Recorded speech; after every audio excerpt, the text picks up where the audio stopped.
આવેલ નગર પ્રાથમિક શિક્ષણ સમિતિની કુબેરેશ્વર પ્રાથમિક કન્યા શાળા ખાતે આજે પ્રવેશ ઉત્સવ પ્રારંભ કરવામાં આવ્યો। શાળા પ્રવેશોત્સવમાં વર્ષ 2024 વડોદરા જિલ્લામાં 47,148 વિદ્યાર્થીઓનો થશે શાળા પ્રવેશ કરી રહ્યા છે। વડોદરા શહેરમાં માંજલપુર વિસ્તારમાં આવેલા શ્રી કુબેરેશ્વર કન્યા શાળા ખાતે આજે શાળા પ્રવેશોમાં વિવિધ શાળાઓમાં અનેક રીતની કાર્યક્રમની ઉજવણી કરવામાં આવી રહી છે।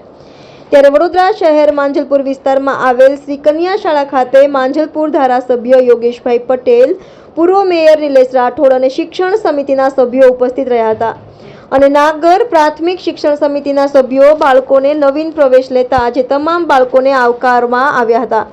સાથે આખા ગુજરાતમાં શિક્ષણની થીમ હેઠળ કન્યા કેળવણી મહોત્સવ અને શાળા પ્રવેશોત્સવ 2024નો ભવ્ય શુભારંભ થવાનો છે। ત્યારે ભૂલકાઓને શાળા પ્રવેશ માટે પ્રોત્સાહન પૂરું પાડવામાં આવ્યું અને જિલ્લા વ્યાપી શાળા પ્રવેશોનો પ્રારંભ કરવામાં આવ્યો હતો। આ કાર્યક્રમમાં તમામ બાળકોના મોઢા પર અનેરો ઉત્સાહ જોવા મળ્યો હતો। આજરોજ સમગ્ર ગુજરાતની અંદર કન્યા કેળવણી અને શાળા પ્રવેશ મહોત્સવનો ચાલુ કર્યું છે। આજે આખા ગુજરાતની અંદર જ્યાં નવા બાળકો છે એમને આવકારવા માટેના અલગ અલગ કાર્યક્રમો કરવામાં આવે છે। એ જે અમારા વિસ્તાર જે કહેવાય માંજલપુર, જે કુબેરેશ્વર શાળા છે, કુબેરેશ્વર મહાદેવ, ત્યાં આગળ આજે આપણા ધારાસભ્ય શ્રી યોગેશભાઈ અને રીટાબેન જે શિક્ષણ સમિતિના સભ્ય છે એમની સાથે આજે આ કાર્યક્રમમાં આવવાનું થયું। સાથે સાથે ખૂબ મહત્ત્વની વસ્તુ એ છે કે આ જે શાળા છે એ પ્રાથમિક અને માધ્યમિક ચાલે છે। સાથે સાથે ઇંગ્લિશ મીડિયમ પણ આ સ્કૂલમાં ચાલુ કરવામાં આવ્યું છે અને આપ જોઈ શકો છો કે અહીંના જે બાળકો છે, જે પ્રમાણે શિક્ષકોએ એમના વક્તવ્યમાં જણાવ્યું કે અહીંના બાળકો કયા ફિલ્ડમાં કેટલા આગળ વધ્યા છે, તો એવું વિચારવાનું નહીં કે આ સરકારી શાળા છે।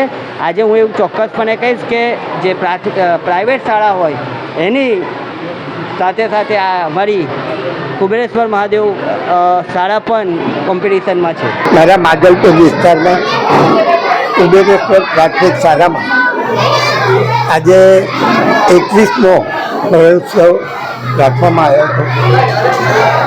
આપણા દેશના વડાપ્રધાન નરેન્દ્ર મોદીજી જ્યારે 2001માં ગુજરાતનું શાસન સંભાળ્યું ત્યારે એમને જોયું કે રાજ્યમાં અનેક બાળકો શિક્ષણ વગર રહે છે। તે માટે 2003માં શિક્ષણ માટે સારા પ્રવેશોત્સવ શરૂ કર્યો। દેશના રાજ્યના આદિવાસી બાળકો હોય, ગરીબ વસ્તીના બાળકો હોય, આ બધા શાળાએ જતા નહોતા। તે માટે 21 વર્ષથી આ કાર્યક્રમ ચાલી રહ્યો છે। તત્કાલીન મુખ્યમંત્રી નરેન્દ્રભાઈ મોદીજી પણ એ વખતે આદિવાસી વિસ્તાર હોય, ગરીબ વિસ્તાર હોય, પછાત વિસ્તાર હોય, ત્યાં જઈને બાળકોને પ્રવેશોત્સવ માટે જે કાર્યક્રમો કરતા હતા તેમાં રાજ્યના સચિવ હોય, અમલદારો હોય, તેમજ મંત્રીશ્રીઓ, ધારાસભ્યશ્રીઓ, શહેરના આગેવાનો આ બધા જ હાજર રહીને આ કાર્યક્રમ સફળ થાય એ માટે અનેક કાર્યક્રમો કરતા આવ્યા છે।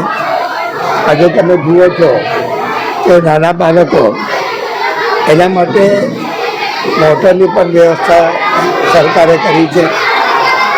નાના બાળકો કેજીના છોકરાઓ દૂર રહેતા હોય શાળાથી, એને નાના છોટે હાથીમાંથી લાવીને શાળાએ લાવીને ભણાવવામાં આવે છે। એનાથી રાજ્યનું શિક્ષણ સ્તર વધ્યું છે। રાજ્યના સરકાર કરોડો રૂપિયા શિક્ષણ પાછળ ખર્ચે છે।